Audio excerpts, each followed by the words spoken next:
Os enigmas das parábolas. Simbologia esotérica. A vinda do Filho do Homem. Mateus capítulo 24, versículos de 29 a 31. As religiões intituladas pelos guias da evolução foram dadas à humanidade com a finalidade de atender suas necessidades espirituais e psicológicas. Para bem compreendê-las, é necessário examiná-las sob dois aspectos distintos. Embora seus objetivos comuns sejam os de elevar os homens mental e moralmente, seus métodos diferem amplamente de acordo com o nível evolutivo de cada hemisfério e raça. O primeiro aspecto de uma religião é o popular, ou exotérico. Este tem como objetivo orientar as multidões, cuja compreensão é ainda limitada às aparências materiais. O nível psicológico desta classe de pessoas necessita de um ensino apresentado por meio de imagens, símbolos e cerimônias que atinja especialmente seu veículo emocional, na maioria das vezes divorciado da mente. O segundo aspecto é oculto ou esotérico, cuja expressão é vedada às multidões, aos homens de consciência relativa, incapazes de compreender e reverenciar um Deus interior e pessoal.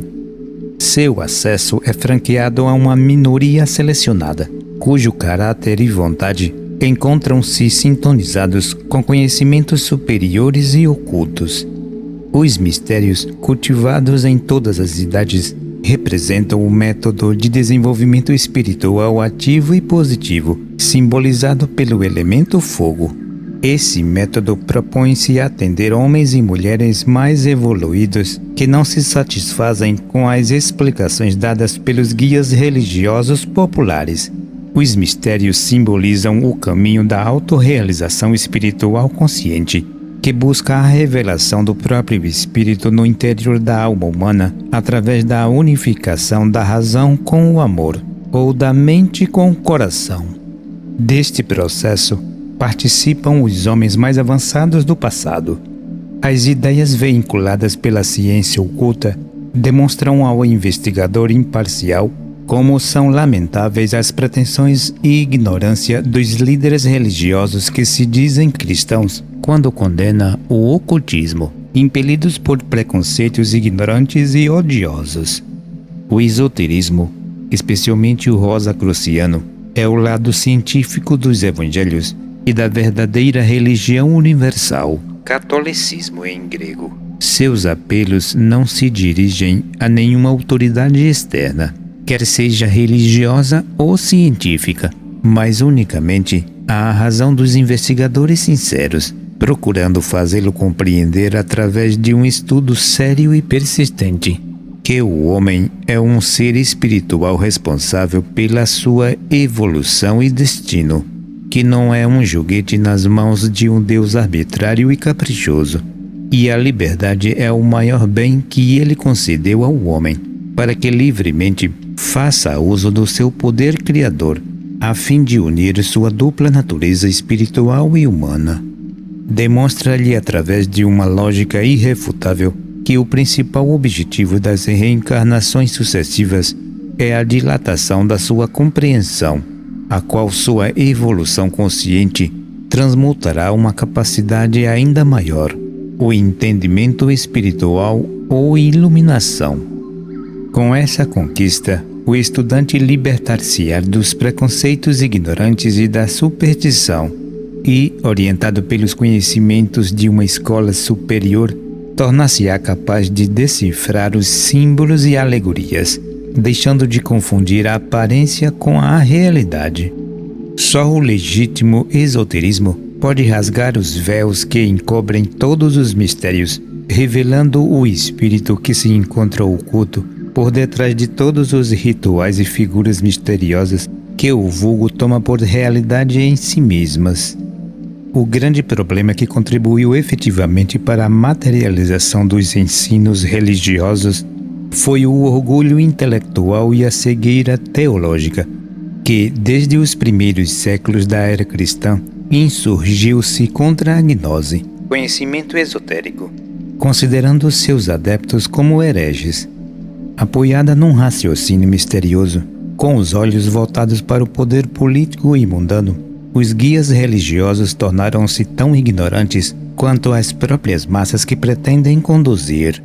Foi o mau entendimento das alegorias, unido a uma fé absurda e sentimentalista, que levou um clero desprovido de entendimento a disseminar a ideologia e a superstição.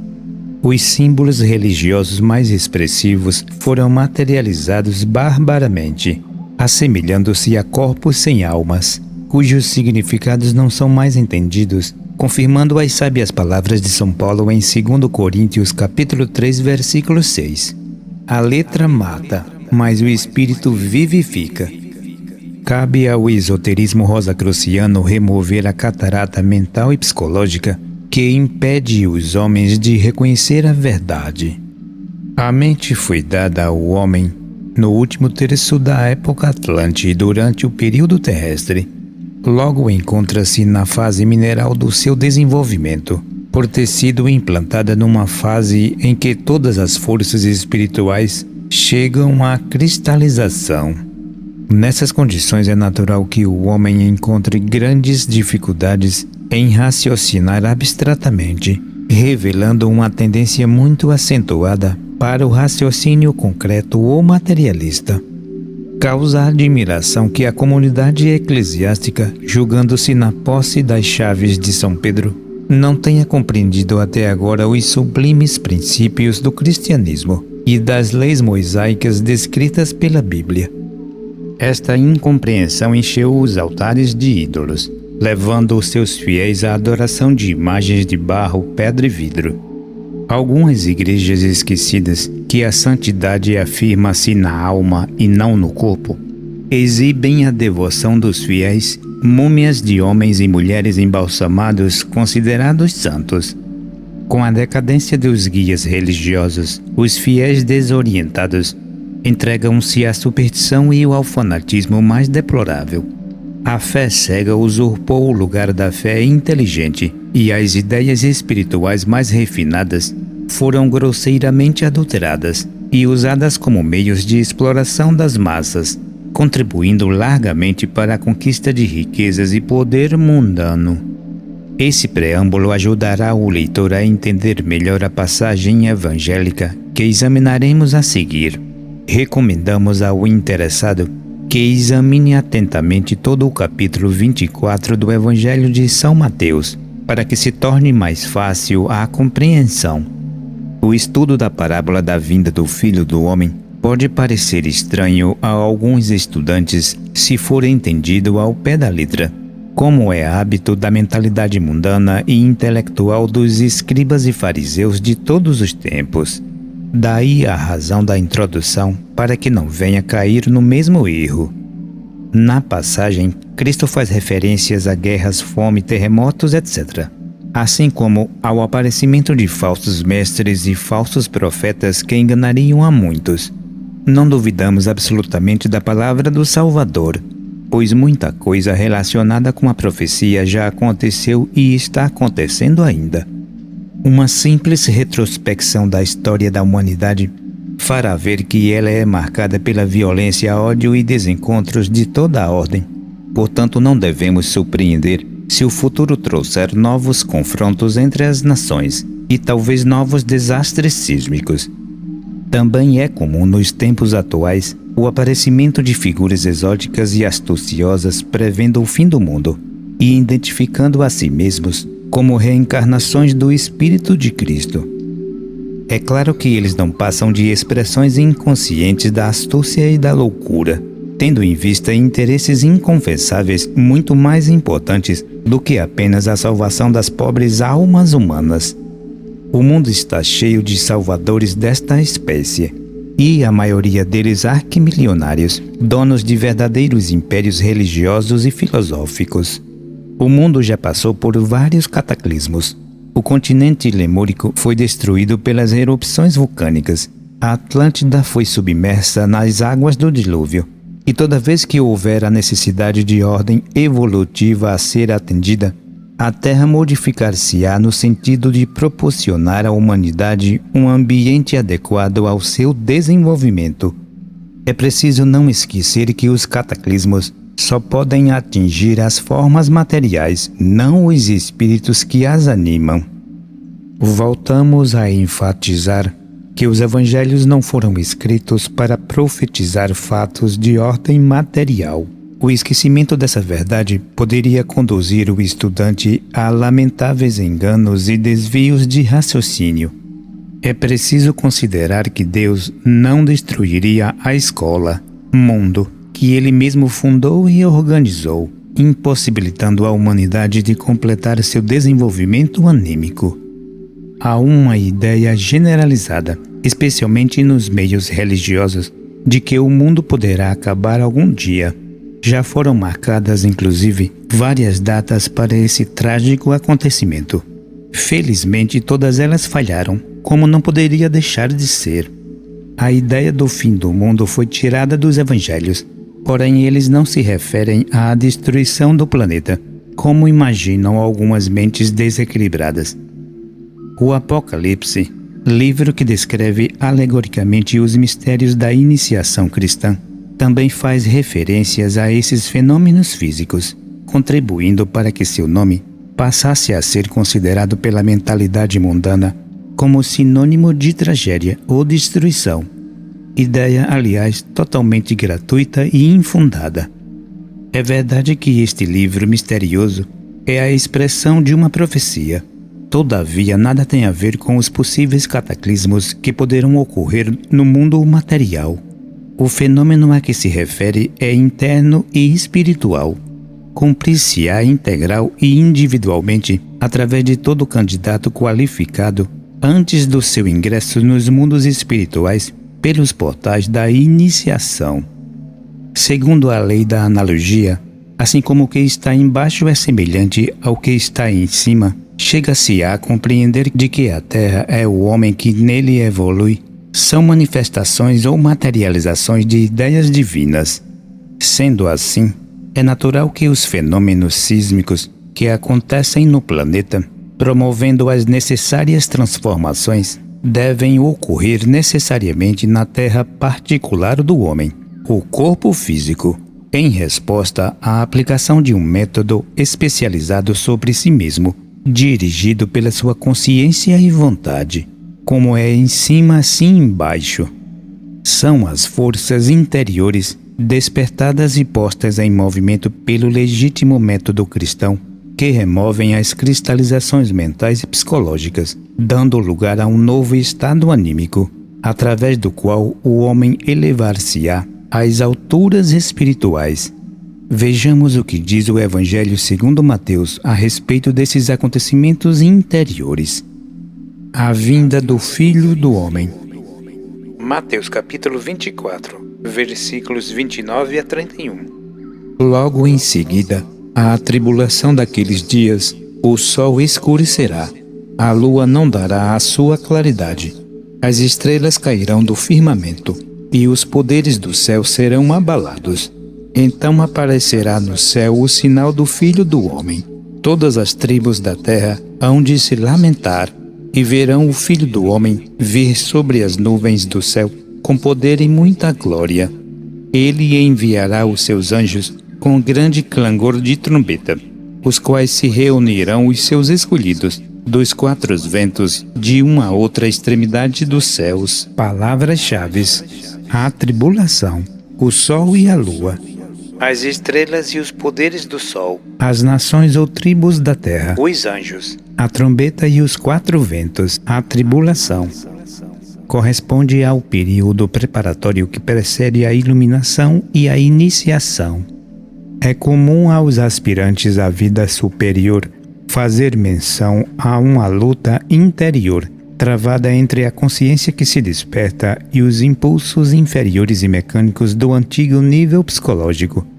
Essa luta é comum a todos os aspirantes quando ingressa no caminho superior, fazendo-lhe sentir a força negativa de alguns hábitos arraigados de desejos inferiores e tendências pervertidas, os quais se revoltam brutalmente contra a nova direção adotada pelo aspirante.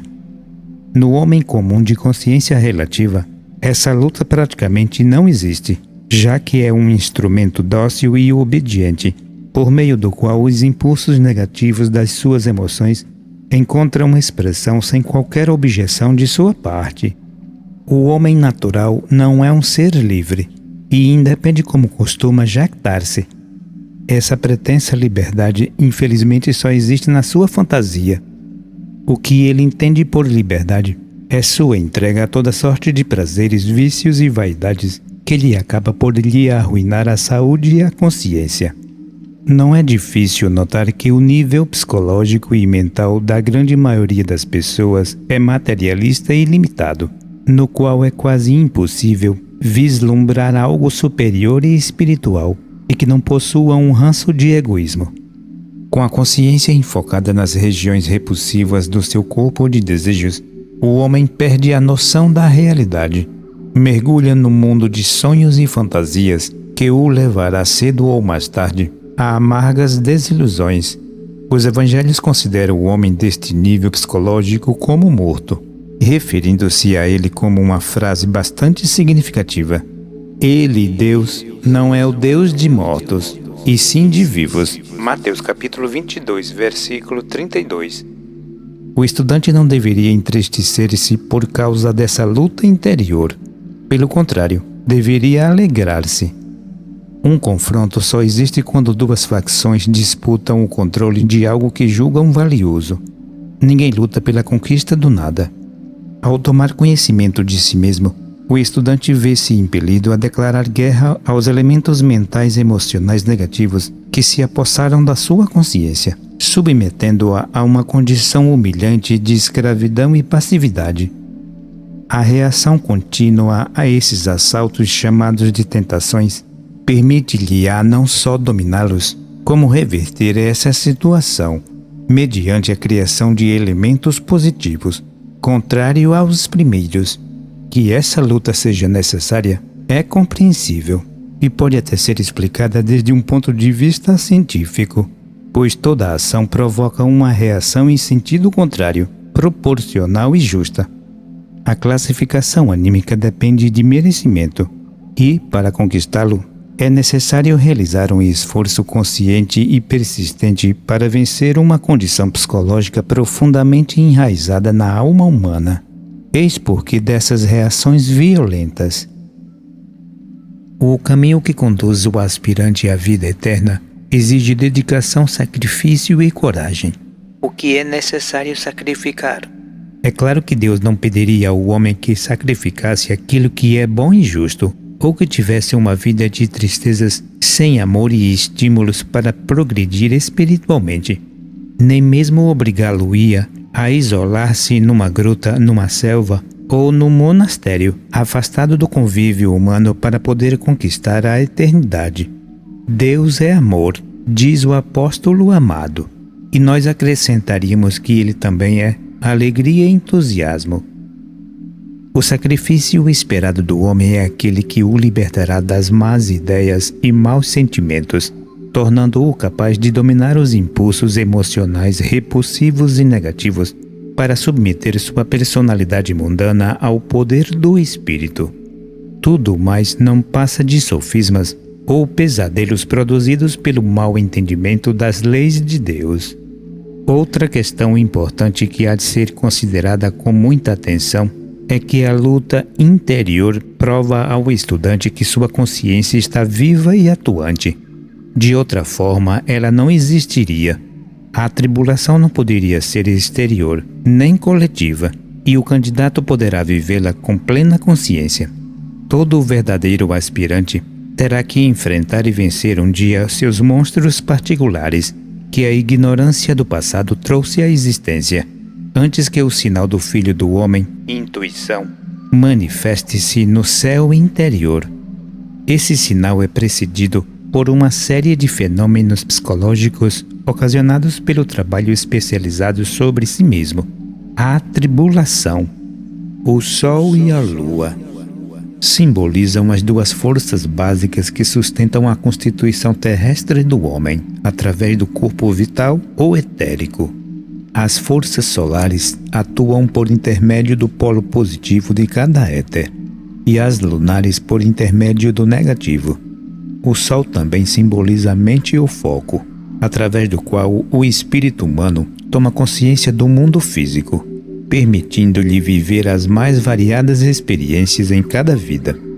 Será também por meio da inversão desse foco mental que ele tomará consciência do seu mundo interior. A Lua simboliza a memória ou mente subconsciente, onde se registram todos os acontecimentos e experiências relacionadas com a atual vida terrestre.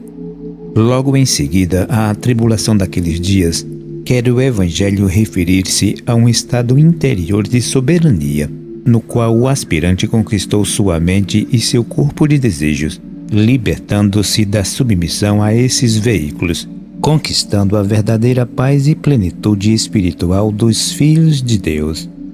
A concentração mental é uma capacidade que há de ser conquistada mediante um treinamento adequado, no sentido de manter a mente enfocada numa direção escolhida previamente. Afirma a filosofia rosacruciana que o estudante só poderá entrar no espírito da concentração quando conseguir fechar as portas dos sentidos físicos, responsáveis pelas impressões recebidas do exterior, especialmente a visão e a audição. A focalização da mente no mundo interior subjetivo, se for feita persistentemente, despertará com o correr do tempo os centros espirituais de percepção do corpo de desejos, chakras, que passarão a lhe trazer informações novas não captadas anteriormente, devido à direção dada ao foco mental que está continuamente dirigido para o exterior. Fechar esse foco ou escurecê-lo é o que querem significar o Evangelho, quando fazem menção ao sol escurecido e à lua que não dará a sua claridade. É importante notar que não se trata de eliminar a luz solar, a mente, mas apenas dirigi-las para outro extremo, o mundo interior. Essa condição especialíssima só é alcançada escurecendo um lado e iluminando o outro. A lei da analogia oferece uma chave preciosa para o entendimento desta questão, quando se considera o fenômeno terrestre produzido pelo movimento de rotação da Terra em redor do seu eixo. Quando é dia num hemisfério, é noite no outro. Da mesma forma, quando o hemisfério externo do homem é escurecido, o interno poderá iluminar-se. Uma vez alcançado este estado interior de total concentração, tem início o transe sagrado ou êxtase, manteia em grego, no qual o neófito se abstrai completamente do mundo exterior e da memória das experiências proporcionadas pelos sentidos. A lua não dará sua claridade, entrando conscientemente no seu mundo interior microcósmico simbolizado pelo céu. As estrelas e os poderes do céu são as divinas hierarquias que encontram expressão através dos 12 signos do zodíaco, constelações e estrelas. No conceito Rosacruz do Cosmos, é apresentado um resumo admirável a respeito das atividades desses seres na criação dos vários veículos humanos, cujo resultado culminou com o surgimento da consciência. Algumas dessas hierarquias estão ainda em atividade na atual fase da evolução. Ao manifestar-se no aspirante os sinais do Filho do Homem, espírito de vida, as 12 forças que se combinaram para que a consciência viesse à existência são abaladas, sofrem uma transformação radical sob a influência regeneradora do Espírito Santo, isto é, pela força vivificante da força criadora, Pakakletos, em grego, sabiamente acumulada e direcionada para o cérebro através dos nadis, Ida e Pingala, da coluna vertebral, dirigida pelo poder da vontade concentrada na mente. Por meio desse processo, o mundo psicológico e até mesmo a natureza física são renovados. Durante uma fase da sua evolução, o homem esteve totalmente subordinado a esses poderes, para que sua consciência se focalizasse exclusivamente no mundo físico e o conquistasse. Depois da vinda de Cristo e sob sua influência das suas vibrações oriundas do centro da Terra, desde a crucificação, esses poderes devem ser abalados para que os mais avançados da humanidade possam tomar contato, agora consciente, com os mundos internos, dentro e fora de si mesmos. Para atender esse propósito, até mesmo a saúde física poderá ser abalada em alguns casos. Em sua obra Ensinamentos de um Iniciado, o Sr. Max Heidel faz alguns comentários sobre esta questão. Quanto melhor for a saúde, tanto mais apegados estamos ao mundo físico e menos capazes de entrar em contato com as regiões espirituais. O ponto que quero ressaltar é que a perda de uma saúde perfeita é necessária antes de conseguirmos equilíbrio no mundo espiritual. E quanto mais forte e vigoroso o instrumento físico, tanto mais drástico será o método para debilitá-lo. Então virão anos de condições de saúde oscilantes, até que possamos ajustá-las de maneira a manter a saúde no mundo físico, ao mesmo tempo em que adquirimos capacidade de funcionar também nos planos superiores. Quanto mais aderidos estiverem os éteres ao corpo físico, mais materialista será o homem e menos sensibilidade espiritual terá. A ligação entre os éteres superiores e o corpo físico há de ser abalada, de forma que se dê uma separação entre os éteres inferiores, químico e vital, e os éteres superiores, luminoso e refletor, sobre os quais se apoia a consciência como reflexo vivo do espírito. Esse objetivo é alcançado muitas vezes por meio de uma enfermidade que, uma vez curada, torna a saúde mais delicada e um instrumento etérico mais sensível às vibrações superiores. As nações ou tribos da Terra. Os evangelhos comparam o homem a um reino dividido contra si mesmo, que por essa razão não pode subsistir. Ele é um ser criador, e sua criação mais completa e efetiva é a personalidade terrestre, a máscara com a qual encobre a sua individualidade e se apresenta ao mundo. Por mais chocante que seja, é necessário admitir que a figura personalística a que chamamos homem não é ainda uma expressão humana, no mais elevado sentido da palavra. A humanidade, com raríssimas exceções, ainda conserva a antiga faculdade adquirida na época Atlante, a astúcia. Continua sendo egoísta, interesseira, dissimulada, mentirosa, vaidosa, orgulhosa, etc. A mente concreta do homem relativo, mesmo a do mais culto, continua ligado ao corpo de desejos inferior, produzindo como consequência um estado anímico repulsivo, que no melhor dos casos é dissimulado pela educação recebida na infância, que, semelhante a um tênue verniz, encobre uma realidade muito diferente. O Apocalipse denomina esse nível de mentalidade inferior e terrestre como a besta que emerge da terra, isto é, a mentalidade formada a partir das impressões recebidas pelos sentidos físicos terra. Essa é a faculdade que caracteriza o homem natural, alheio à sua própria realidade espiritual. Como este livro misterioso foi escrito originalmente em grego, expomos os nomes com que estas duas faculdades foram denominadas.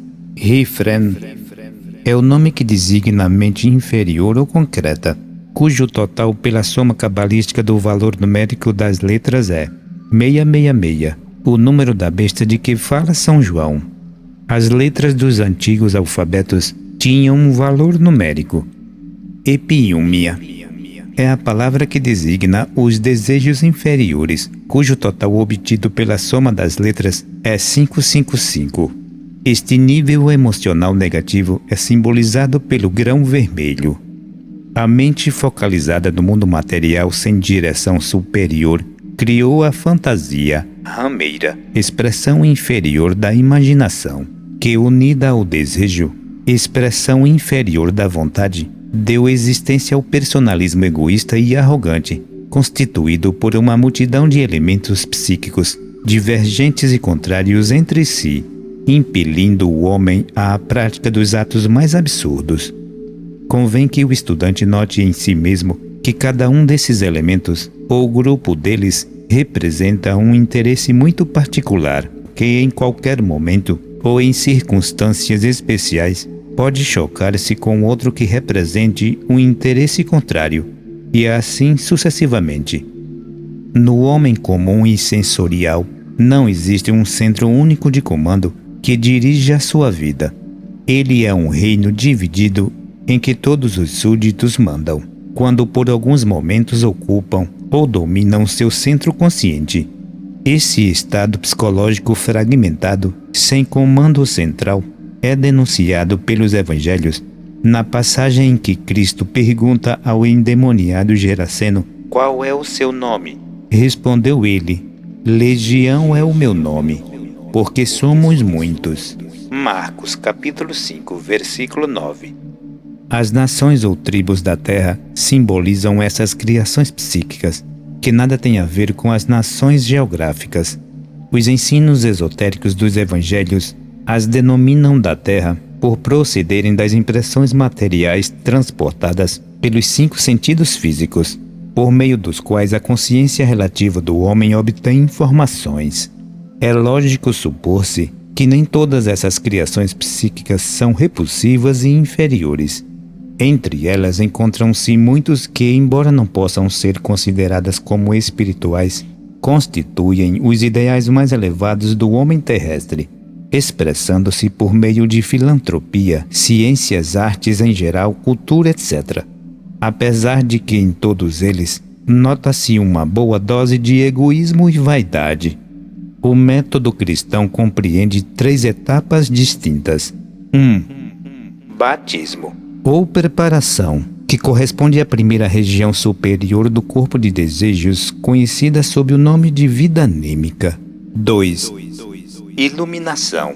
Ou entendimento espiritual, que corresponde à segunda região superior do corpo de desejos, conhecida sob o nome de luz anímica. 3. Iniciação.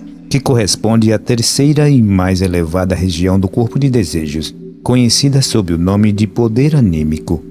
No período preparatório, Batismo. o estudante deve se esforçar no sentido de conquistar sua humanização, através da tomada de consciência do terceiro aspecto do seu espírito, O humano. ou terceiro logos, que se encontra apoiado sobre a sua mente abstrata com suas 2 polaridades criadoras, a vontade e a imaginação. A primeira simbolizada por José e a segunda por Maria. É de suma importância compreender que, antes do estudante transformar-se num super-homem, Espírito de vida. deve converter-se num homem, no sentido mais elevado da palavra. Não há outro caminho. É indispensável que aprenda a ser um homem ou uma mulher de verdade, e não apenas um arremendo vulgar. O que é um homem ou uma mulher, no verdadeiro sentido do termo? São aqueles que aprenderam a pensar tendo a verdade por fundamento. São os que romperam sua identificação com o mundo e o corpo, conquistando o domínio dos seus pensamentos e das suas emoções. São os que deixaram de sonhar e fantasiar, transmutando a antiga faculdade da astúcia em razão e inteligência, aliada aos sentimentos superiores do corpo de desejos, estabelecendo desta forma a união entre a mente superior ou abstrata, Lesos, Jesus em grego, com as regiões superiores de atração do veículo emocional. A humanização do estudante, conseguida por meio de esforços lógicos e bem definidos, traz à existência uma nova faculdade, que passará a orientá-lo daí para frente. Esta, também chamada de sinal do Filho do Homem, é a intuição, proveniente do segundo aspecto do seu espírito. Entretanto, essa capacidade mais elevada não poderia estabelecer-se se não fosse precedida pelo aspecto humano ou racional, aquele que pode estabelecer o centro de comando único, ao qual os elementos psíquicos melhores, os que se lamentam, devem subordinar-se. Estes elementos psíquicos melhores dirigidos pela consciência e dinamizados por forças de atração, são harmoniosos, amorosos e unificantes, atendendo por essa razão os interesses superiores do comando central. A soma de todos eles constituirá o corpo espiritual da ressurreição, por meio da qual o espírito de vida, ou Cristo interno do homem, encontrará expressão.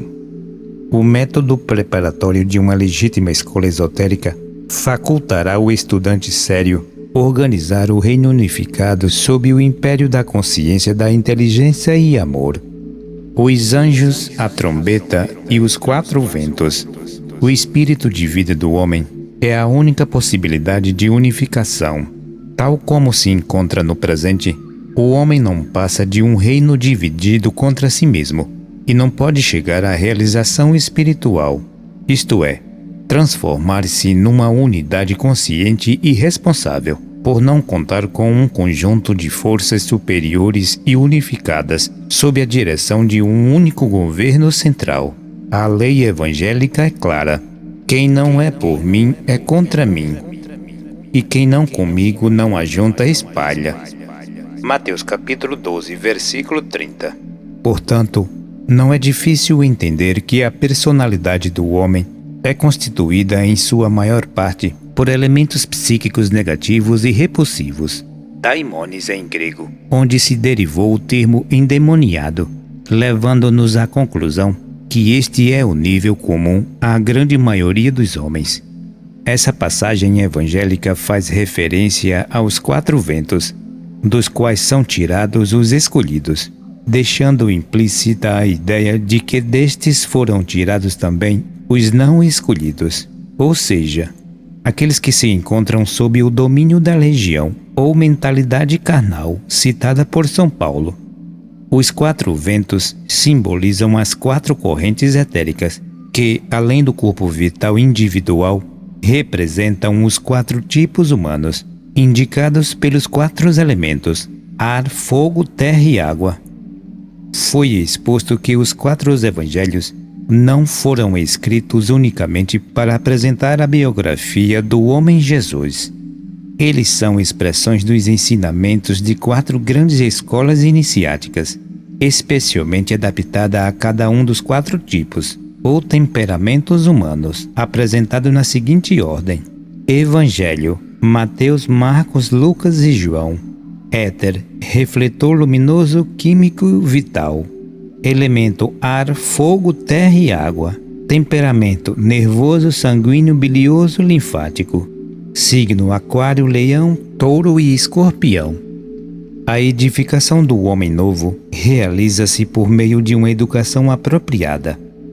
Ao aproximar-se do esoterismo, o estudante recebe uma série de ensinamentos e exercícios que, uma vez aplicados sobre si mesmo, reorganiza-o internamente, substituindo a antiga psicologia pela nova.